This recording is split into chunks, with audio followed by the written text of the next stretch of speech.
There's a wound that 85% of us carry, a wound so normal, we don't even know we're bleeding. It shapes every relationship you'll ever have. Every achievement feels empty because of it. Every failure just proves what you already knew. And the most twisted part? The person who gave you this wound probably loves you. They just loved someone else, a little bit more.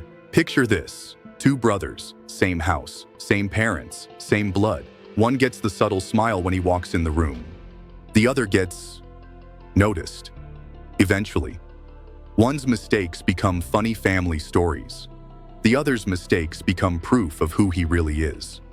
20 years later, one brother can't stop achieving, chasing something he'll never catch. The other can't start anything, convinced he's already lost. Both are drowning in different oceans, created by the same storm. But here's what nobody tells you about favoritism. The damage isn't what you think it is. It's not about the favorite getting more love. It's not even about the forgotten child feeling less than. The real damage? It breaks your understanding of what love actually means. See, there's a psychological principle so powerful, so deep in human nature, that once you understand it, you'll see these invisible wounds everywhere. In your marriage, in your friendships, in the way you talk to yourself at 3 a.m. when nobody's listening. But before I tell you what it is, let me ask you something that might hurt. Have you ever felt like you had to earn the right to exist in your own family? Like there was an invisible scoreboard and you were always losing? In 1969, a psychiatrist named Murray Bowen discovered something that changed everything. He called it triangulation. But Bowen saw what everyone else missed. Favoritism isn't a parenting mistake. It's a survival mechanism. A defense so unconscious that parents who swear they love their kids equally are often the worst offenders. Here's how it works. When anxiety enters a relationship between two people, like between parents, it's unstable, too intense. So what does the human mind do? It pulls in a third person, usually a child. If you've ever felt like you were your mom's therapist or your dad's biggest disappointment, you weren't imagining it. You were recruited into a game you never agreed to play. But here's where it gets dark. The favorite child, they're not winning. They're drowning in a different ocean. Think about it. When you're the golden child, love becomes conditional on being golden forever. No room for failure. No space to be human. You know what therapists call this? Emotional incest. I know, that term hits different, but stay with me. When a parent makes a child their main emotional support, their favorite, that child loses something they can never get back. The right to be a kid, to fail, to figure out who they are without carrying someone else's emotional baggage. Meanwhile, the overlooked child, they develop something psychologists call hypervigilance. Every single interaction becomes a test. Did mom hug me as long as she hugged my sister?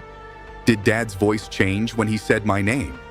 Am I imagining this? Or am I really worth less? Listen to me. You have the right to trust your own memories, even if everyone else in your family says it didn't happen that way. Want to know the most messed up part? This pattern becomes your blueprint for love. The golden child grows up looking for relationships where they have to perform for affection, where they're only loved for what they do, not who they are. The overlooked child? They're attracted to people who confirm their deepest fear, that they're not quite enough. They'll twist themselves into knots trying to earn what their sibling got for free. Studies show that 74% of adults from families with clear favoritism struggle with something called insecure attachment.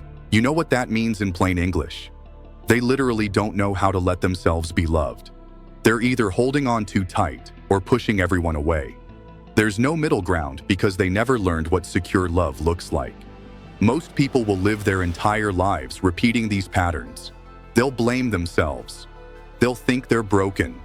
But you're here, which means you're already different. You're already asking the questions most people are too scared to face. Now, here's what Bowen discovered that changes everything. The favoritism was never about you. Let me say that again, because your inner child needs to hear this. The favoritism was never about you. It was about your parents' unhealed wounds, their anxieties, their desperate attempt to manage emotions they couldn't face. You know why one child becomes the favorite. It's not because they're better. It's because they remind the parent of the parts of themselves they can accept. The overlooked child? They usually remind the parent of the parts they hate about themselves. Think about that for a second.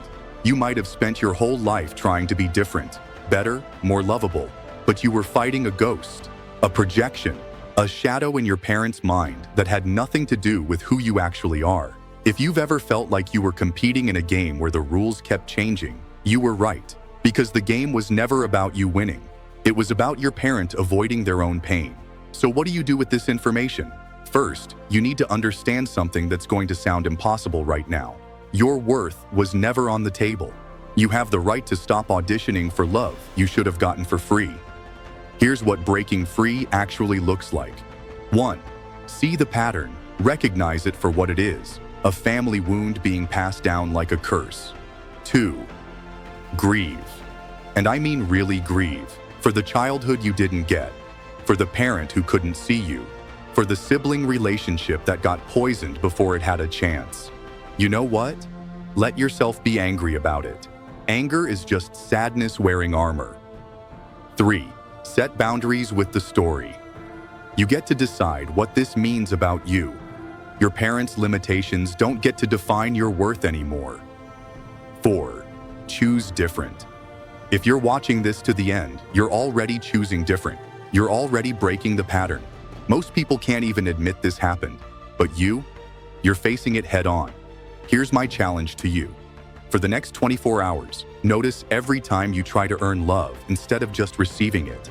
Notice when you perform, when you shrink, when you compete for attention that should be freely given. Then ask yourself, whose game am I playing? Because here's the truth that your wounded inner child needs to hear. The game is over. You can stop playing. You already won the moment you decided to see the truth. If you're choosing to break this pattern, if you're refusing to pass this wound to the next generation, if you're ready to learn what real love looks like, the kind that doesn't keep score, then you belong here, with us, the ones brave enough to heal what our parents couldn't face. Subscribe, not because I told you to, but because you're finally choosing yourself. The favorite child never had that choice. But you do, and that makes you dangerous, in the best possible way.